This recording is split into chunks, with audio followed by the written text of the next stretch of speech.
Let's get this Instagram popping off. Hold on. Waiting for some more people to roll on in here.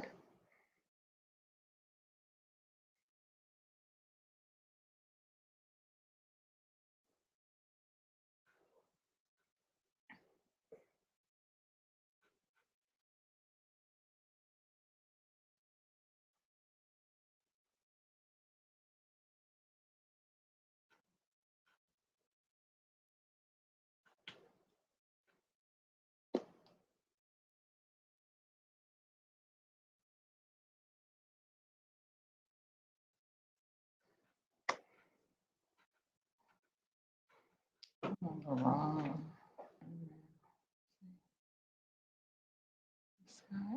My bad. I am on my wrong page trying to go live. Don't judge me.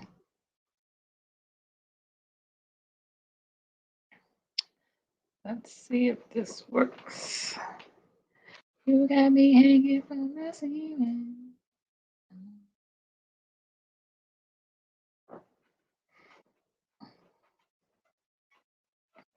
We live?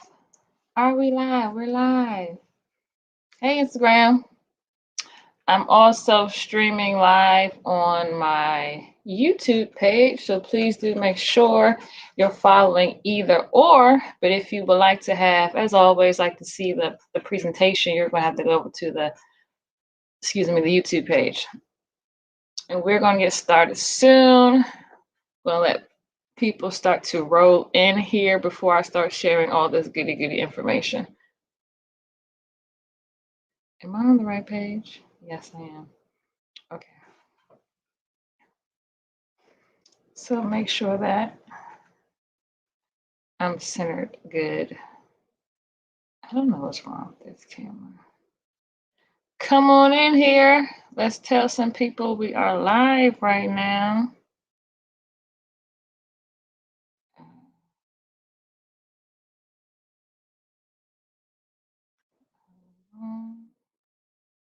Let's tell some people we're live. You got me hanging.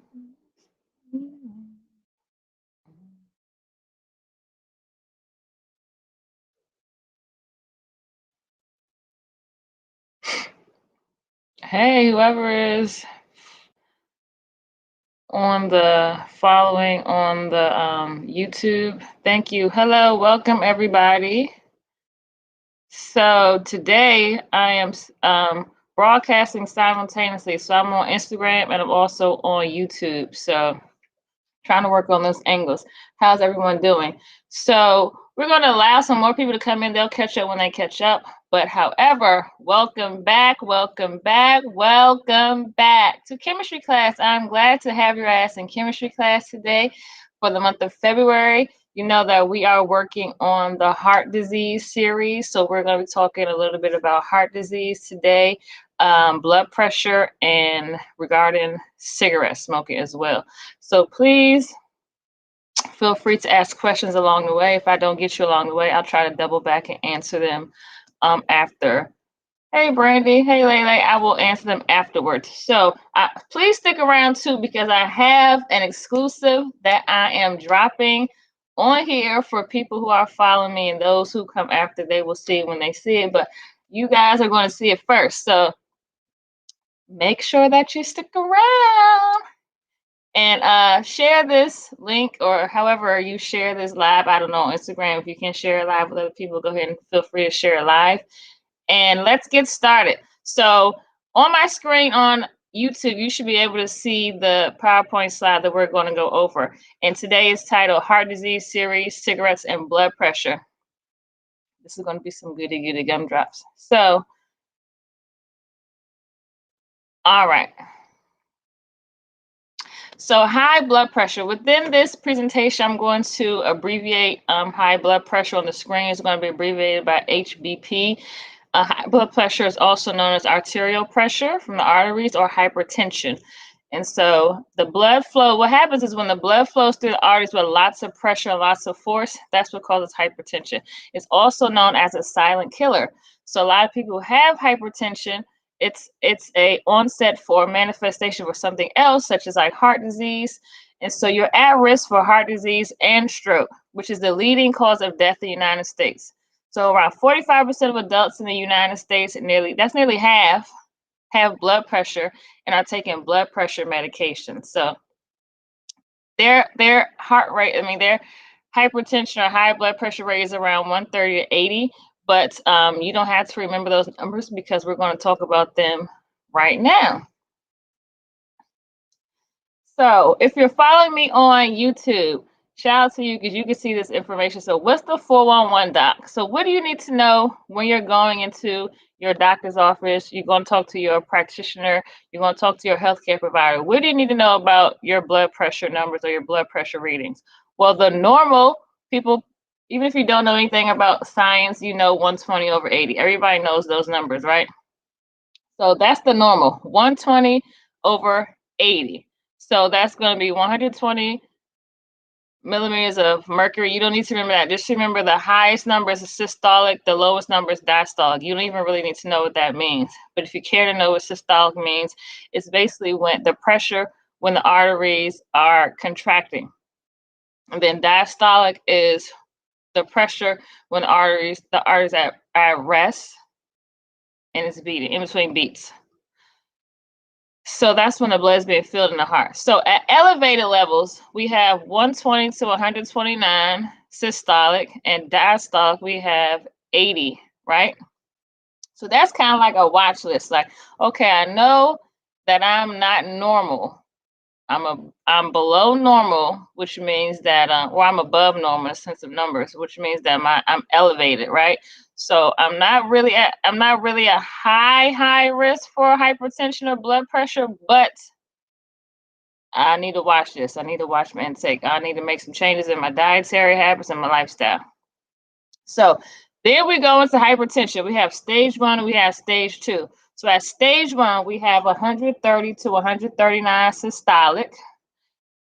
And as diastolic, we have between 80 to 89. So that's what I just said in previous slide before. This is when your doctor is going to start prescribing medication for regulating blood pressure, giving you blood pressure medication recommendations.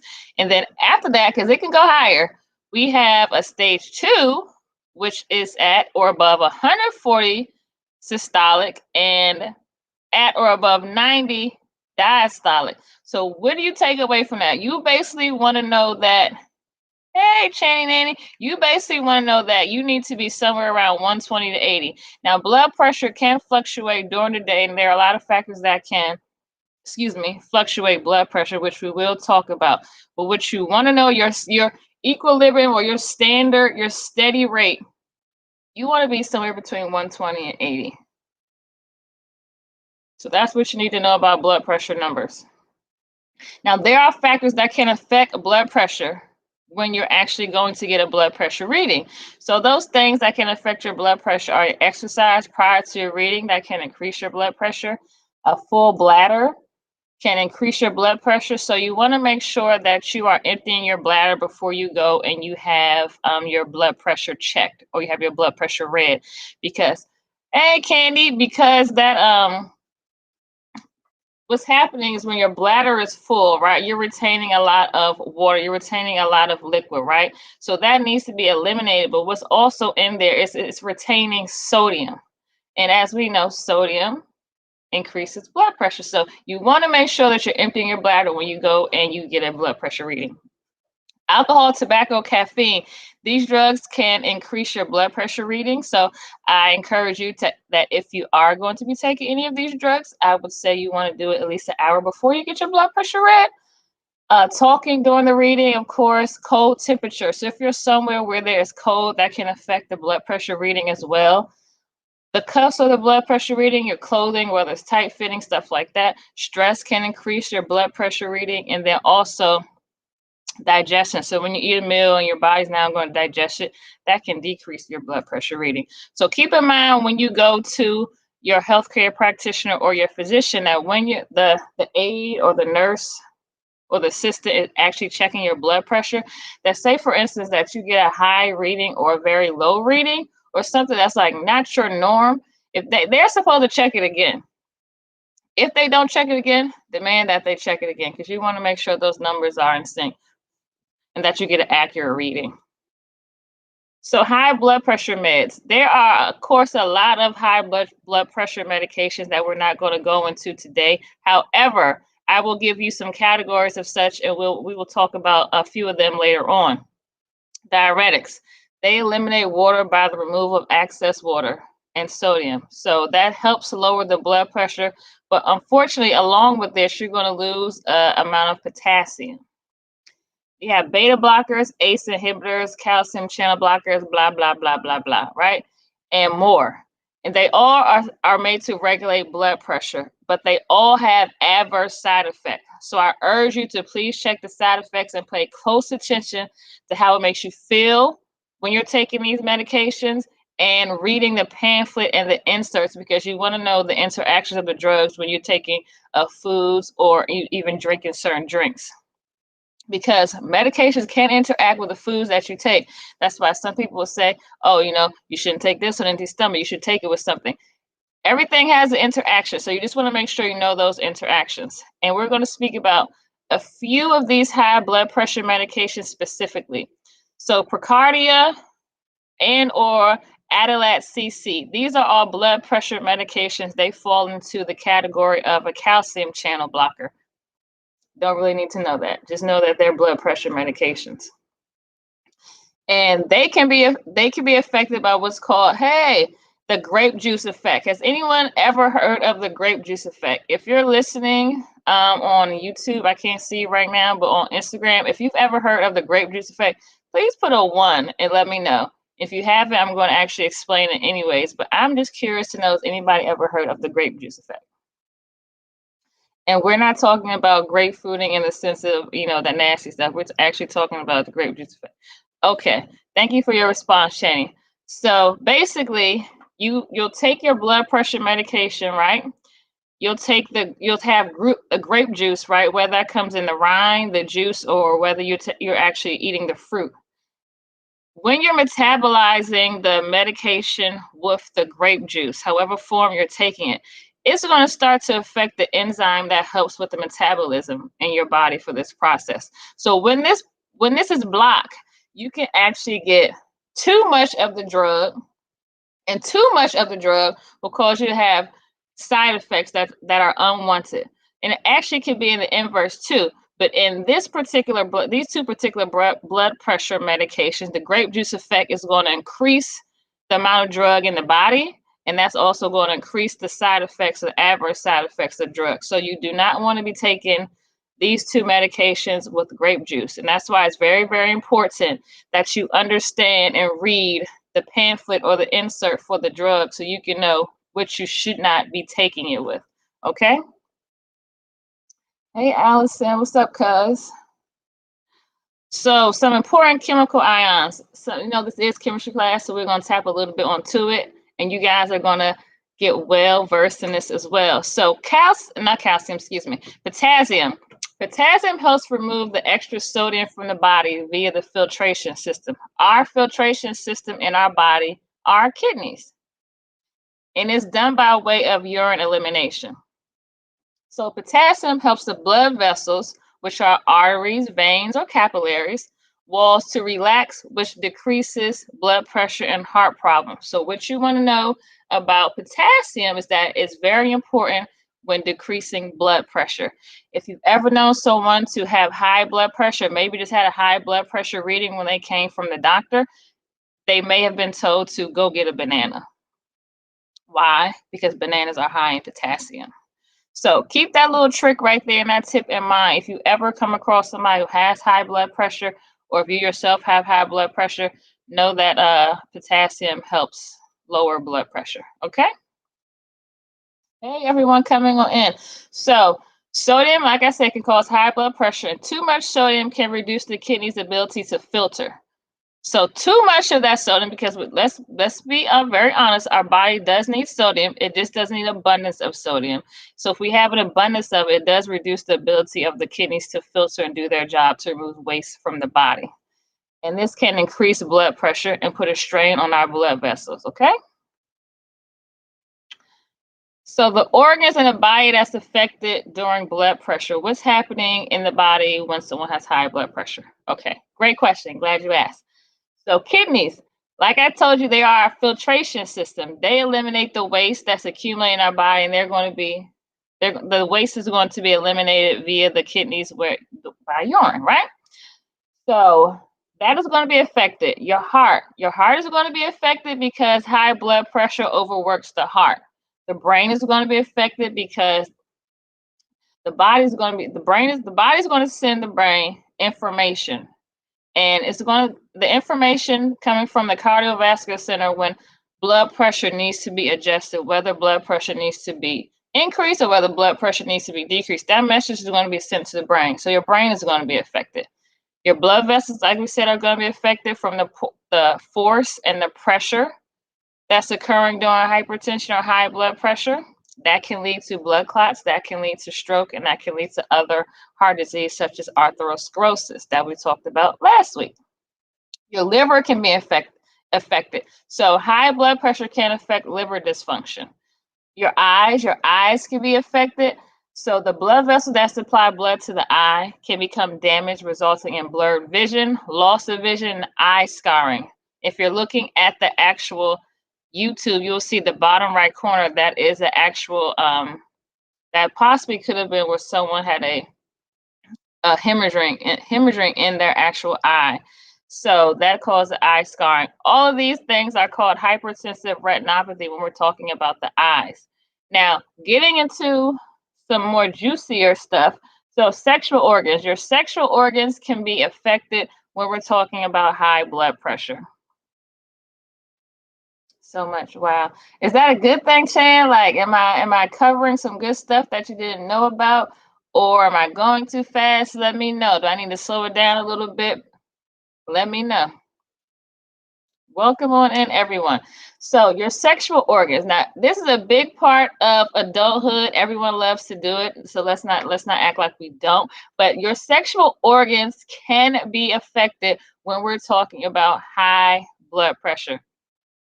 Okay, thanks, Shane. I guess that's a yes, saying that it's good information. I'll take that as a yes. Thank you.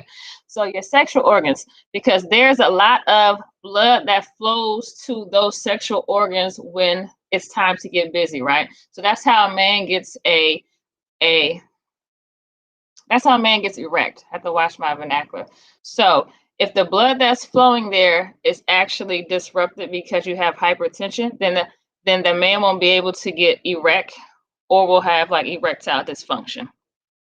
Now, in terms of a woman, the blood that's supposed to be flowing down there to the vagina, when it's disrupted because of hypertension, it can decrease your sexual desire or arousal. It also can cause vaginal dryness or difficulty achieving an orgasm. So people who have blood pressure issues, if you're having some sexual issues as far as disruption in your sex life, I would say that I would definitely want to make sure that you're going to check up the doctor, see what your blood pressure readings are if you don't know already that you have high blood pressure.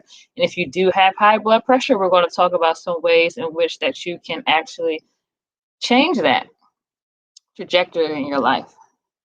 So every Monday, I do what's called Mad Scientist Monday or Mythbusters Monday, and I give a true or false statement. In this instance, on Monday, it was false. So this is what I said. So I recapped that in Wednesday's chemistry class. So on Monday, I said e-cigarettes are healthier than traditional cigarettes, and I said false. Now, why did I say false? Allow me to explain, class. So e-cigarettes contain nicotine just as traditional cigarettes do. Nicotine raises blood pressure, heart rate, and narrows the arteries and hardens the walls, just as atherosclerosis is that we talked about last week. So same mechanism. It increases the likelihood for blood clot. Now, e-cigarette exposes the user to identified and unidentified chemicals. E-cigarettes exposes the user also to more nicotine than traditional cigarettes. Why is that? Well, the users can buy extra strength cartridges, and these cartridges have a higher level of nicotine than the traditional cigarette. And they can increase the voltage on an e-cigarette, which gives you a greater hit, which means that you're going to be exposed to more of those chemicals that you're actually intaking. Now, e-cigarettes are being more pushed to younger folks, and younger folks are getting onto e-cigarettes now, but that doesn't mean that there's a difference between smoking the two. So yes, you have the nicotine. There might be subtle differences, but nicotine is also still very addictive. So whether or not you smoke it in the form of an e-cigarette or whether or not you smoke it in the form of a cigarette, it's still highly addictive and it is still a drug. So e-cigarettes, although don't have tar, they produce toxic chemicals. Like I said before, some identify, a lot of them aren't identified, and some are identified. For the one that is identified, I will give you an example. It is a heavy metal. It's called cadmium. Now, you may have never heard of cadmium ever in your life, right? But at least I'm going to let you know what the health hazards are today. If ever you know something has cadmium in it, or if ever you see this, you're like, oh, I know what that is going forward. So cadmium is fatal if inhaled. So if you are smoking a cigarette and you inhale this actual substance, it is very dangerous to your respiratory system. It's suspected of causing genetic effects, which means that it can have an effect on your DNA. It may cause cancer, which means that it has carcinogenic activity, or it is a carcinogen. Suspected of damaging fertility, suspected of damaging the unborn child, which means that it is a reproductive hazard or it has reproductive toxicity. Very, very dangerous to anyone in childbearing age, especially women. That also includes men. Okay, so it also causes damage to organs through prolonged or repeated exposure. So if you're smoking e-cigarettes, you're smoking cigarettes, and they have cadmium in there. I just told you all these things. It's fatal if inhaled. Danger, danger, danger. Suspected of causing genetic defects. May cause cancer. Danger, danger, danger. Suspected reproductive hazard. Danger. Can cause specific target organ toxicity. Danger. And not only all that, it can even have an effect on aquatic life if it's poured into, like, say, like a body of water, ocean, or anything like that. If it's flushed down the toilet stream, the septic system, and it goes to a river stream or goes to another body of water, it can even affect the daggone aquatic life. So that goes to show you that it's very, very toxic. This is a chemical that's in the e-cigarettes and the cigarettes. So this is why I say e-cigarettes are not healthier than traditional cigarettes. They're both just as damaging. It's like saying whether or not you want to have heroin or crystal meth. They both are just as bad. So that's my take on that. So I don't know what cigarettes or what they're called nowadays, because back when I knew people that did smoke cigarettes, I don't really know anyone that smokes cigarettes, like, unless they're like older. Like, does anyone in here know anybody that smokes cigarettes? Like, older people? Like, I'm 34 years old, so I don't think I know anyone that smokes cigarettes, and I'm not shaming anyone if you do. So if you do know somebody that smokes cigarettes in here, go ahead and drop a 1 into the actual chat, because I don't know. So I don't know what they're called nowadays. I know they used to call them Lucy's. Maybe they still call them that. Used to call them singles, sticks. Everybody know they call cancer sticks.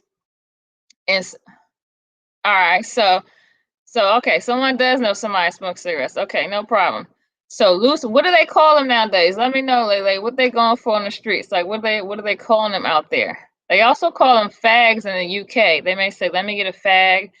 We don't call them that here in the United States, but that's definitely what they call in the UK. Now, I don't know. One older cousin. What do they call them? They just, let me get a cig. I don't think people saying that. Like, let me bum a, I don't know. I don't know what they call them. But whatever they're called them nowadays, they still have the same effect on your body as they did before. So let's talk a little bit about cigarette smoking. So nicotine. It's found in a tobacco plant and it's very addictive, and it's a central nervous system stimulant.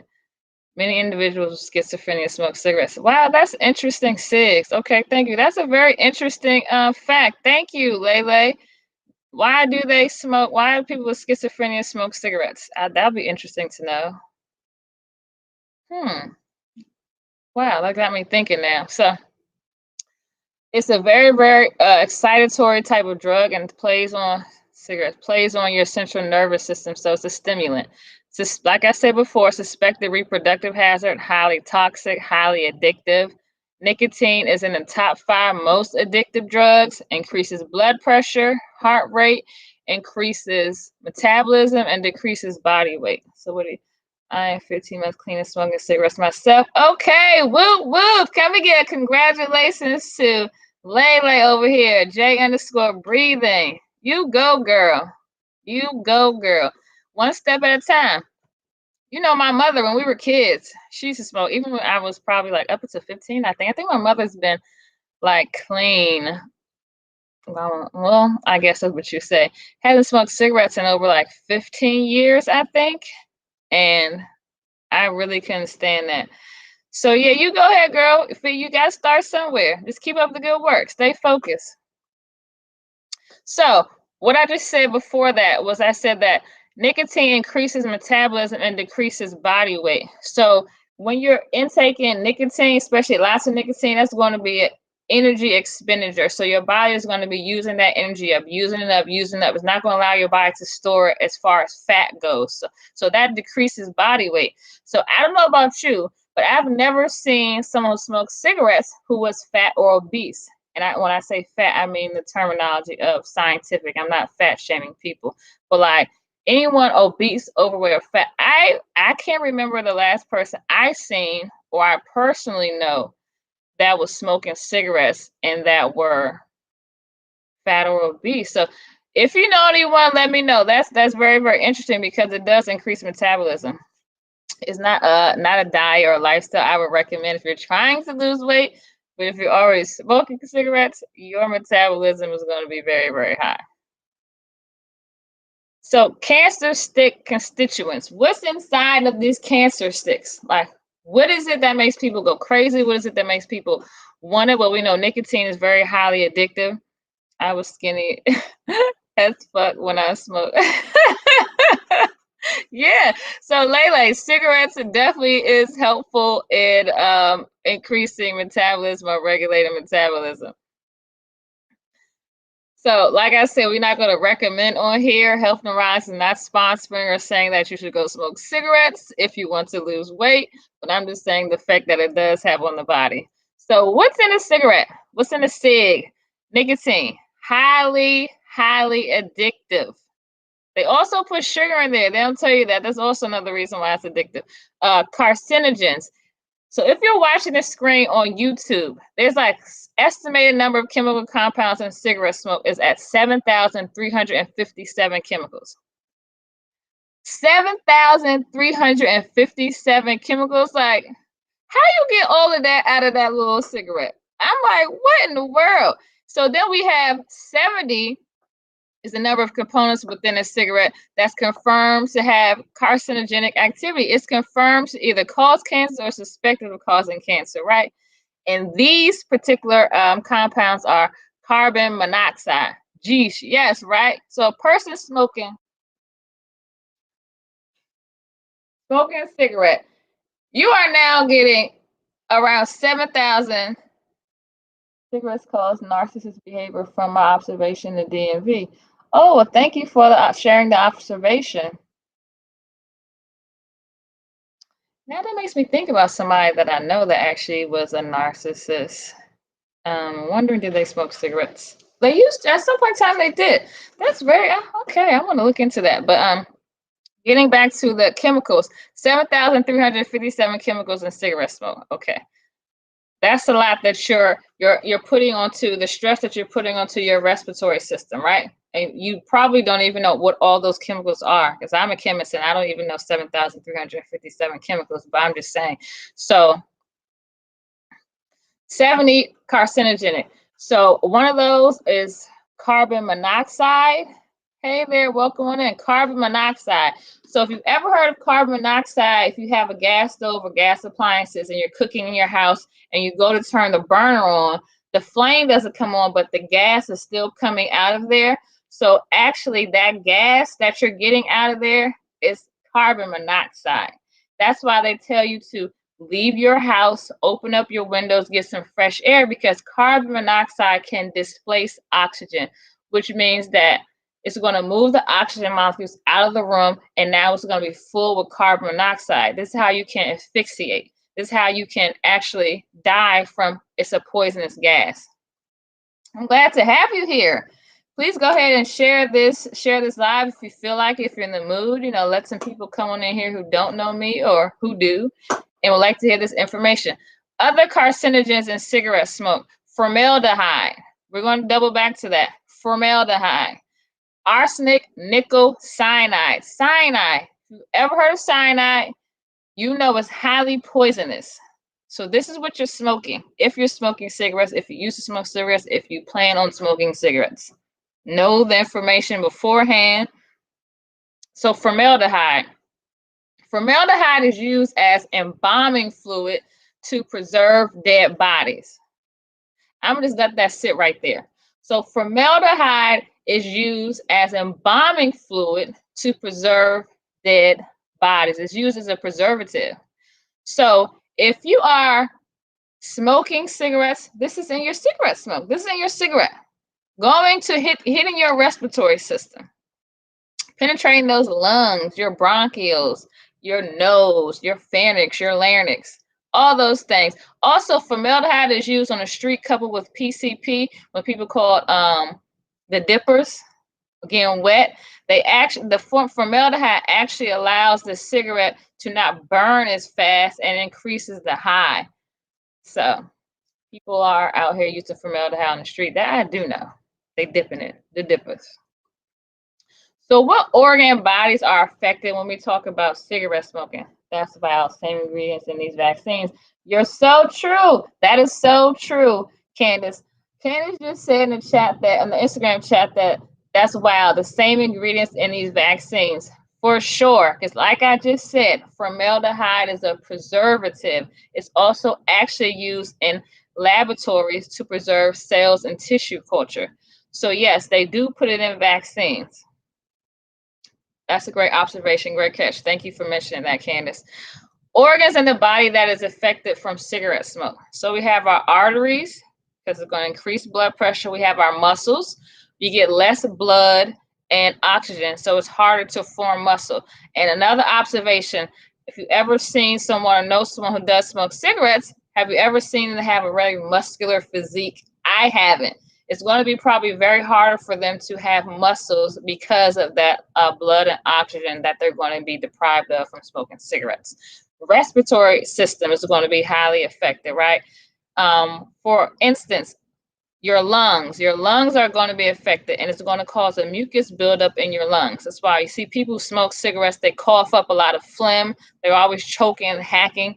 Their respiratory system is being seriously stressed and has a lot of mucus buildup in there. Now, 90% of lung cancer is linked to cigarette smoking.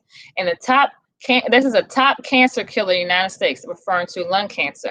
My grandfather passed of lung cancer when I was 14 years old. He was an avid cigarette smoker. He used to smoke those brown or black cigarettes that was called, I believe, Moors, right? Disgusting. Anyways, but yes, lung cancer is a killer. So if you know anyone that's smoking cigarettes or you love them, a family friend, give them this information. Maybe it'll help them change their life or their trajectory of their life. No judgmental zone, but we want to make sure that everyone's healthy. Your olfactory system is also affected. So your olfactory system is your sense of smell.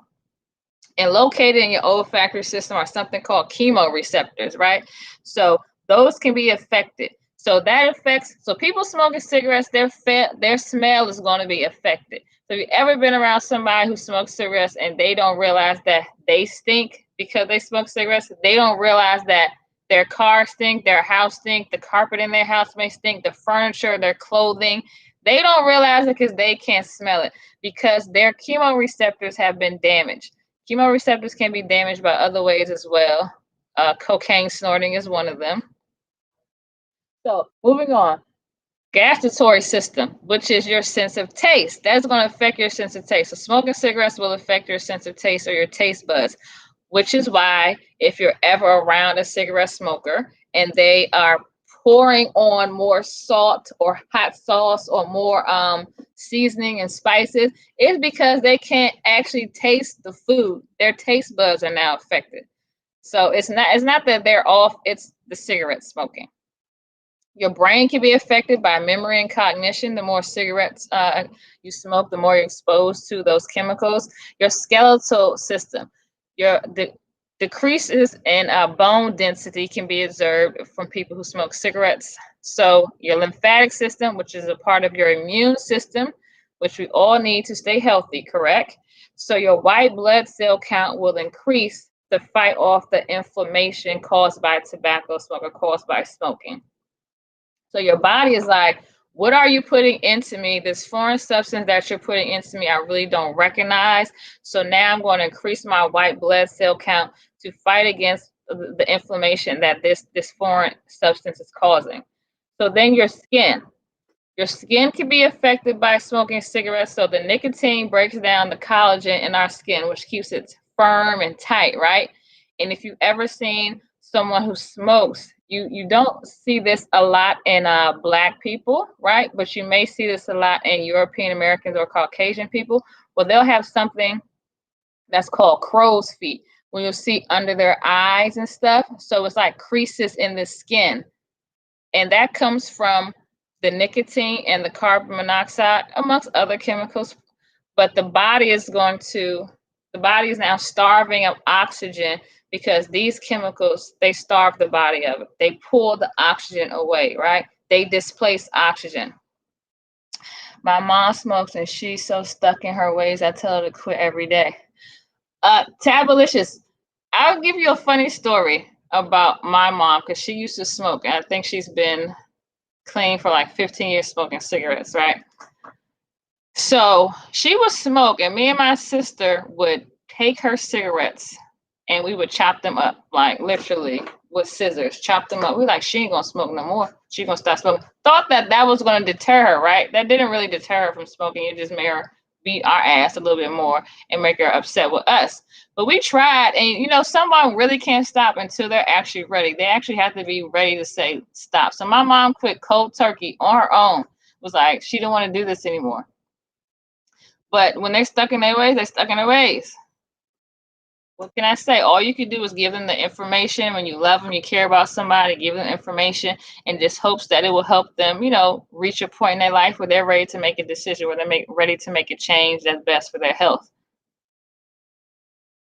So, okay, where did I leave off? I never can leave chemistry class without telling you guys food sources that you can actually use that'll be beneficial to you to regulate high blood pressure. Right. Same with my family. Yeah, you kind of just gotta let them rock, let them live, right? I set boundaries. Like, I think my mom stopped smoking. We were kids, so she really didn't care everything. But I think she stopped smoking in the house and she started smoking more like in her car outside, because we would complain like, this stinks, like it make our clothes stink, it make your clothes stink, like the smell is just like god awful, right? But they don't smell it. Or if they don't smell it, they really don't care. They really don't care. I hear her too when I was younger. Yes, she used to beat our ass. We used to cut them cigarettes in half. I'm talking about boxes, cartons, costing her hell of money. Okay, so back to food sources. So foods that are high in potassium. Everyone has this notion that bananas are like the highest in potassium. Bananas are high in potassium. Let's not mistake that. But higher than bananas in potassium are avocados. So avocados, banana, oranges, cantaloupe. We have honeydew melon. We have dry fruits such as prunes, raisins, dates. We have mushrooms, cucumbers, zucchini, leafy greens, tomato juice, orange juice, prune juice. We also have beans and legumes. Now, herbs that are high in potassium. We have coriander, basil, dillweed, tarragon. Now for your sea salt food sources, right? We're going to talk more about this, about salt. Sea salt. Sea moss, Irish sea moss. If you are buying Irish sea moss, because the actual industry is now being flooded with all kinds of fake sea moss, farm-raised sea moss. But if you are getting sea moss, you want it to be wild crafted. You want it to be coming from the actual ocean. Bladderwrack, wakame, dulce, nori, kelp. Iodine sources. You have strawberries, you have sea salt, kale, watercress, seaweed. Seaweeds are those that I just mentioned, like bladderwrack, wakame. Those are seaweeds. Herbs. I mentioned last week in chemistry class, I talked about hawthorn berries. I am a stickler for hawthorn berries when it comes to anything dealing with the cardiovascular system. Why? Because they strengthen the heart muscle, they help lower high blood pressure and high cholesterol, amongst other factors, right? So then motherwort, I did not mention last week, but I'm mentioning it today because it definitely helps decrease high blood pressure. So if you're taking notes and you want to know how can you naturally help decrease your high blood pressure, I just gave you a slew of information and sources as far as food that you can naturally lower blood pressure with. Now, but if you're going to continuously go into the kitchen and put salt on everything, or you're going to constantly eat packaged or prepackaged food that's high in sodium, you're going to constantly have a battle with high blood pressure. It's all about lifestyle too. Remember, I can give you all this information, but what you do with it is you'll have to utilize it. So tips, when you leave here, you're like, what can I do if I have high blood pressure? What can I do if I know somebody with high blood pressure? Here are some takeaway tips. So you would switch to sea salt, right? So you want to get the sodium that's coming from sea salt and not the sodium that's coming from table salt, which is sodium chloride, because sea salt is going to have a lower volume of sodium. So you want to make that switch. That's something that you can make that won't be expensive, and that can help you start lowering your blood pressure. So switch to sea salt, number one.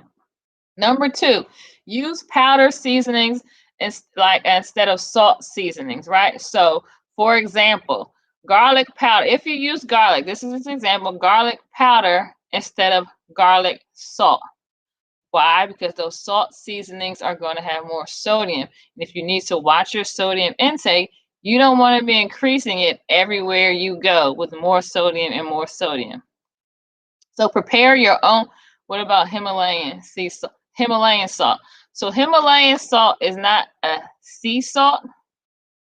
That's a good question. I have to get back to you on that, Chan, because I do not know the amount of sodium in Himalayan salt. So let me write that down and get back to you about that. I don't know the content of the sodium in contrast to regular table salt. So. Sodium content. I'll get you that information, okay, boo? So prepare your own food. More prepackaged and prepared foods have higher sodium content. So you want to make sure, hey there, Jen. So you want to make sure that you're buying fresh foods and that you're cooking more yourself when you can. We all know that time is very scarce, but just know that buying a lot of prepared or prepackaged food has a high sodium content. So buying fresh, right? So that means that you want to limit your canned food intakes, because canned foods are really, really high in sodium because sodium is used as a preservative. It's a shelf life stabilizer. So it keeps things on the shelf for a long period of time. But we all know that things in nature have expiration date, right? Everything has expiration date. Now, when you want to go and manufacture the expiration date to last longer, we have a problem. See, it causes problems. In this instance, you want to have canned food that you want to shelf stabilize for a long period of time so people can buy it up in the grocery store. But when you manufacture that shelf life stability, this can cause someone to have increased intakes of sodium, which can lead to high blood pressure or hypertension. So you want to choose unsalted snacks. Let's say, for instance, you go to the store and you want to get some salted pretzels, or you go somewhere you want to get a salted pretzel. You might want to say, okay, if I have high blood pressure, I'm dealing with these issues, let me get a pretzel without the salt.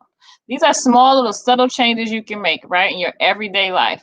You can choose low sodium options. If you are in a restaurant, or if you go to the grocery store because you're going to be preparing food yourself, hopefully, that if you're like, for instance, soy sauce, if anybody eats soy sauce, right? So you can get the low sodium option of that. And I'm just using that as an example, right? I'm not telling you guys to go out there and eat soy sauce, but I'm just telling you as an example. Okay. So choosing lower sodium options. And last but not least, water, water, water. You want to drink tons of water. Why? Because sodium will be diluted from drinking water throughout the body. It's going to be filtered out. So that's going to help you decrease your blood pressure. So water, water, water. Okay. Make sure that you're drinking that daily. And a tip for drinking water is to drink half of your weight in ounces. So if you are 100 pounds, you want to be drinking 50 ounces of water, okay? If you're 120 pounds, you want to be drinking 60 ounces of water. If you're 200 pounds, you want to be drinking 100 ounces of water. Hope that makes sense to you guys. So drink half of your weight in ounces. And I believe that is all as far as the presentation. So Channy Nanny, does cigarettes have effect on antibiotics? Hey, Diana Burke, does cigarettes have an effect with antibiotics? I would need to know the specific antibiotic you're talking about, because cigarettes does have interactions with certain drugs, but I would have to know the specific drug that you're talking about to know the interaction of it. But if you do read the insert, or you go ahead and you have an antibiotic, if you go ahead and you Google those ingredients or those contents, you can also Google the interaction between that. But hit me up and let me know specifically what antibiotic you're talking about so I can see what the interaction is with cigarettes. I know it really does affect high blood pressure medicines. I believe there was an antibiotic, but I can't think of it right now. So let me write that down.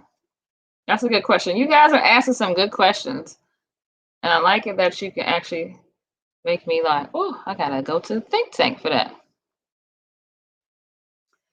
So the cigarettes have an effect with antibiotics. So I told you guys, if you stuck around, that I was going to drop an exclusive on here for you guys. So here we go. I'm so excited about this. As you can see, this was supposed to be ready for you guys in the beginning of January of 2021.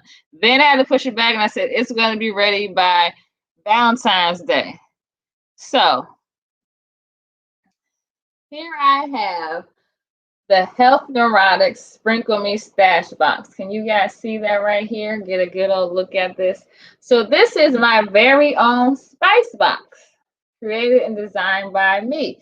So here you'll have the 3 spices that you'll find in here, which is the Fiesta Taco Seasoning. We have the 24 karat not curry, and we have the not garlic as well. Thank you. And so on the back, you can scan us. You can find us everywhere. You can find us on YouTube. You can find us on Instagram, and you can find us in our health shop. Okay, so these are points of contact to get with us, right? I don't know which screen to share it with first, right? So Sprinkle Me. Who's ever heard of Sprinkle Me? Sprinkle Me. Anybody know that song? I asked this question before, but y'all should know it if you knew my age. So this is going to be how the box looks. So you will have your 3 spices from Health Neurotics come to you in your Sprinkle Me stash box.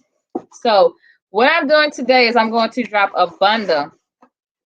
Thank you, Lele. So I'm going to drop a bundle package. So you're going to be able to get the cookbook and the Sprinkle Me stash box for $40 retail, because the actual cookbook, the paperback, is sold at $25, and the actual Sprinkle Me stash box is sold at $20. So you can get the bundle for $40. Okay, that is the Sprinkle Me stash box and the actual cookbook. The inside the cookbook, I do call out recipes for using not garlic. So this is why you're going to go ahead and need this, okay? So if you like, you can go over to the website right now. You can place these orders. They are available. The Sprinkle Me Stash box is up, and as you know, the Culture Cooking Cookbook is actually up as well. Hey, Millie. So, outside of the questions that I have already that I'm going to do some further research on because I am not sure and I want to give you guys a correct or factual evidentiary based answer before I say it here on the platform. So, I'm going to do my due diligence with that. If you, when you watch the playback, you will be able to see on YouTube, you will be able to see the actual presentation what we talked about. Does anyone have any questions for me today that I can possibly answer right now? And do y'all really like this Sprinkle Me Stash box? I think it is just so freaking cute. Like, do you guys like this? Like, do you think it's a good idea? Like, tell me, give me some feedback about it. Tell me what you think. Since we're out here and we're having a conversation right now, might as well tap into you guys and let me know what you're thinking. Let me know.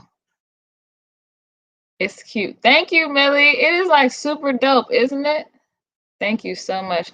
You are so welcome, Channy. So cute. Thank you, Lele. I actually hope to. Yes, great idea. Thank you. Yes, it's awesome. Thank you so much. I actually am another gem, another go ahead surprise for you guys that I actually have another retail account that I am going to be moving into soon. So I would love to have my spice boxes and cookbook there as well. But if you're looking for the cookbook, if you don't want to purchase it online, they're actually available at Culture Coffee 2. That's located on Riggs Road in Northeast. Or if you want to purchase them online from my store, you can do that as well. And if there are no further pressing questions, we're going ahead and tap out of here. So I'm going to give you guys a couple of seconds to type in anything if you have any other questions about blood pressure or cigarette smoking. Hoping we get more spices and maybe even sauces. Yeah, I did. Okay, so yes. Okay, let me talk about that for a second, Lele. So I have 2 spices I'm going to be coming out with this year. I just actually tested one yesterday and it was amazing. I want to tell y'all what it is so bad, but I don't want nobody out there stealing my, you know what I'm saying, my intellectual property. So the sauces are available. You can get hot sauce. You can get the habanero hot sauce. You can get the jerk marinade. Now, outside of those, are you talking about more sauces outside of those two? Because that could be an option too. Because someone actually asked me to make my brown stew sauce and turn it into a sauce that I sell, which that sounded like a plan right now as well too. So let me know, Lele, if you're talking about more sauces outside the 2 that I already have. Because if you like move those over and make some more, okay, no problem. Let me get into the lab, cook up some real quick, and I'll get back. Yes, more. Okay. So, okay, tell me what do you want to see? What do you want to use on your food? Because I know you do a lot more cooking nowadays. So what are you looking for? Did I purchase your sauce at Glut? I think I did. Oh, thank you. If you did, yes, you can. My sauces were available at Glut. I have not put more sauces in there because it was kind of stagnant movement for sales. So you can actually find my Grandma G's herbal tea at Glut. We'll be restocking at Culture Coffee 2 this month. You can actually find them at Tacoma Park Silver Spring Co-op. And you'll find them in the new store when I drop that information on here. So salad dressing. Yes. You know what? I got some good salad dressings too. I struggle with finding healthy salad dressings. I do too. That's probably the reason why I don't eat salads as much as I do. Because I used to love to eat salads, but I'm just like, I gotta make a salad dressing. I just haven't had the that's it moment. So when I have a that's it moment, you damn Skippy, I'm gonna make it available to y'all. You walked in, I purchased it on the spot. What's your name, sir? Let me know your name. Thank you for supporting. You walked in, I purchased it on the spot. I know that's right. You walked in and purchased it on the spot. That's my kind of customer. What's your name? Cam got that. So is your name Cam? Cameron? Am I guessing right or not? Let me know. But I'm just being a fool right now, so I'm gonna go ahead and end this end this stream on